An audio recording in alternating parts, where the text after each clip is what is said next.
셀트리온인데요. 셀트리온이 주가가 최근에 많이 밀렸죠. 실적 발표 전부터 이제 밀려 내려가 가지고 찔끔찔끔 밀려 내려가다가 실적이 나왔는데 매출액이 예상보다 살짝 미흡했지만 영업이익이 많이 좀 감소를 했죠. 한 10% 정도 미달이 되면서 실망 매물이 나온 겁니다.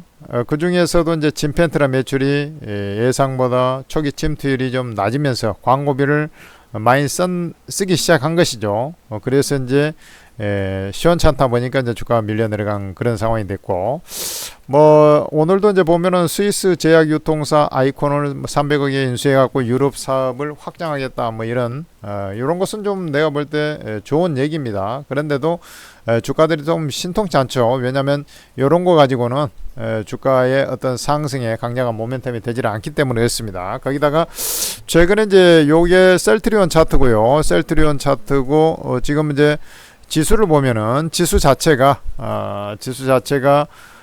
여기 지수거든요. 지수 자체가 이렇게 쭉 밀려버렸잖아요. 그러니까 대형주들이 이제 대부분 뭐 이런 식으로 이제 빠져버린 거죠. 일부 종목이 이제 안 빠지고 있어서 그러지, 네이버 같은 것들 이런 것들이 좀 거꾸로 조금 올라와서 그러지, 전체적으로 이제 이런 식으로 쫙 뻗어 내려가 버리는 그런 모습들이 좀 있었지 않습니까? 그래 지수 관련주 같은 경우는 이제 기본적으로 이제 프로그램 매매가 작동이 되고 하기 때문에 아주 막 강력하게 실적이 좋아지지 않는 이상은 대다수가 이제 시총 맨 상단에 있는 종목들은 대다수가 지수 따라서 이제 같이 밀려 내려가 버리는 그런 모습들이 좀 나올 수밖에 없는데, 지금 보면은 뭐 삼성전자 이런 건 뭐 말할 것도, 하이닉스 그나마 좀 유지되다가 최근에 또 지수가 빠지니까 결국에는 좀 자빠졌다가 오늘 이제 삼성 하이닉스가 올라오고 있습니다만은 뭐 나머지들 2차전지는 완전히 마시가게 이제 하락해 버렸고요. 은행주 뭐 결국 못 버티다 빠져. 현대기아차도 이것들은 더 많이 빠져버렸죠. 현대기아차는 이 바이오주보다도 이제 이런 상황이 좀 됐던 것이죠. 어쨌든 이제 저 트럼프발 불안정성 뭐 이게 지수를 이제 끌어내리는 원천이 되는데, 바이오 같은 경우는 크게 이제 피해라고 볼 수도 없는 것이고요. 엄밀하게 보면 이제 수출 모멘텀에 이제 관세를 혹시 붙이는 거 아니냐 이런 이제 우려감은 좀 있습니다만은, 제가 볼 때 이제 바이오 쪽에다 대놓고 이렇게 막 관세를 막 크게 붙이기에는 좀 힘들 것이고, 영국도 그렇습니다만은 그 미국 같은 경우도 바이오 시밀러를 좀 장려하는 경향이 있어요. 건강보험료 체계가 우리나라보다 좀 시원찮기 때문에 이 약을 한 번씩 먹기에 엄청나게 부담이 되거든요. 그래서 바이오 시밀러를 장려하는 부분도 있기 때문에 이게 뭐 피해라고, 관세에 대한 좀 염려는 좀 있긴 합니다만은 피해라고 보기도 좀 딱히 힘든 그런 상황이라 할 수 있습니다. 그래 이제 그 실적 지연세, 결국에는 이제 영업 이익이, 매출액은 그래도 꾸준히 증가되고 있으니까 매출액은 꾸준히 증가되고 있으니까 이런 부분은 이제 긍정적이다. 결국에는 합병을 해가지고 매출액이 늘지 않으면 안 되는 거예요. 매출액이 늘어나면서 꾸준히 증가되고 있기 때문에 이거 긍정적이다. 앞으로 이제 미래가 그래도 기대되는 대목이 바로 저런 겁니다. 여기에서 이제 모건 스탠리가 그때 이제 16만 원으로 목표가를 낮추겠다 했던 이유가 매출 원가를 통해서 비용 조절이 돼서 실적이 좋게 나올 것이다 했는데, 매출 원가에 대한 좀 뭐랄까요, 달성 가능성이 좀 힘들지 않겠냐, 이런 이제 그 리포트 내용이 이제 이런 거거든요. 그래서 매출액에서 매출 원가를 빼면 매출 총이익이죠. 매출 총이익이 나오고, 이 매출 총이익에서 우리가 말하는 판매 관리비, 판관비를 광고비 포함한 이 판관비, 여기 이제 뭐 영업사원들 비용 이런 것들을 빼게 되면은 여기서 이제 영업이익이 나오는 거거든요.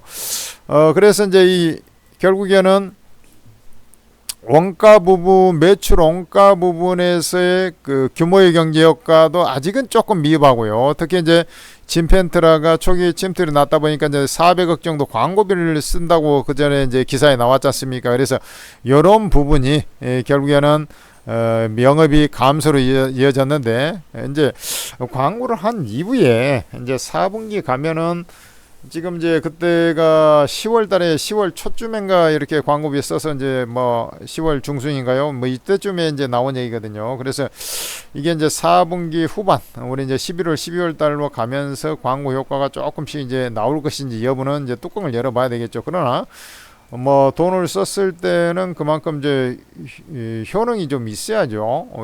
효과가 있어야죠. 효과가 없으면은 이건 뭐 죽도 밥도 안 되는 거죠. 그래서 제가 볼 때는 기본적인 또 송도 3공장을 또 12월 달부터 이제 그 테스트 거쳐서 내년부터 가동을 하게 되면 매출 원가율은 분명히 좀 낮아지긴 할 것 같습니다. 그러니까 지금보다는 조금 더 나은 그런 흐름이 나올 것 같은데 이 광고비를 통제하면서 여기에 영업이익이 나오냐, 그러니까 결국은 광고비를 많이 안 쓰고 매출액이 나오냐, 이 부분이 관건인데 그것은 이제 사실 뭐 뚜껑을 좀 보고 우리가 이제 결과를 좀 기다려 봐야 되겠죠. 무조건 됩니다 뭐 이렇게 얘기하기도 조금 애매한 구석이 있지 않습니까 사실. 그렇지만 이제 주가 자체가 계속 관리가 되다가 지금 이렇게 쭉 빠졌지 않습니까? 2단 3단. 근데 이제 이런 추세를 이탈한 다음에 여기서 한번 빠졌고 여기서 이제 쭉 빠져 내려갔는데 오늘 이제 삼성전자가 진짜 모멘텀이 없어서 그냥 빠지니까 가격 메리트 기반으로 해서 이제 반등이 나오잖아요. 이 종목도 셀트리온도 마찬가지. 지금 가격 메리트 있는 자리에 왔기 때문에 제가 이제 여기서 한 번 더 밀리면은 오히려 매수 자리다 이런 말씀을 전해드렸는데 저는 뭐 개인적으로 생각했을 때 이것은 매수를 좀 다시 해야 되는 그런 자리로 판단이 되고 있고, 다만 이제 주가가 세게 움직이려면 가격 메리트 말고는 여기에 지금 거래량이 이제 터져줘야 되는데 거래량을 보면 거래량이 좀 줄고 있잖아요. 저게 파란색으로 나타나고 있잖아요. 전일 대비 거래량이 이제 감소하면 파란색으로 나타나고 전일 대비 거래량이 증가하면 빨간색으로 나타나는데 지금 거래량이 좀 장중이긴 합니다만은 좀 그 많이 터지고 있지 않는 그런 상황이죠. 그러니까 결국에는 이제 이런 자리에서 이제 센 반등 안 나오더라도 바닥 따지기 하는 그런 형태가 나오면서 바닥 따지기 한다면 밀려버릴 것이냐, 그럴 가능성은 별로 없어 보이고요. 다시 상승을 하지 않겠나. 미국에서 이제 그 파월 의장이 역시 이제 금리를 0.5% 한번 인하하고 그 다음에 이제 스몰 컷, 즉 그 0.25% 한번 인하를 했는데 최근에 이제 생산자 물가 지수가 좀 올라오다 보니까 생산자 물가 지수는 역시 1개월에서 한 3개월을 시차를 두고 소비자 물가에 나중에 반영이 되기 때문에 여기 이제 좀 예상치보다 조금 높게 나왔어요. 그러다 보니까 금리 인하를 속도를 좀 지표들을 확인해 가면서 이제 하겠다 이런 이제 뉘앙스를 또 말씀을 하셨기 때문에 이런 거에 대한 또 약간의 좀 실망 매물도 있겠습니다만은 결국에는 그래도 금리 인하는 하는 거거든요. 그래서 이게 이제 시차적인 그런 부분들, 딜레이 되는 부분들이 있다 하더라도 결국에는 다시 한번 상승을 좀 해 나가지 않겠냐 이렇게 이제 판단이 되고 있고, 대신에 이제 이렇게 한번 밑으로 한번 쏟아버리게 되면 쏟을 때 사실은 가격이 확 해갖고 이제 거래량 손바퀴 확 나와야 되는데 뭐 그런 상황이 아니기 때문에 이제 주가가 좀 올라올 때 이런 V자 반등을 좀 기대하기는 약간은 좀 아리송합니다.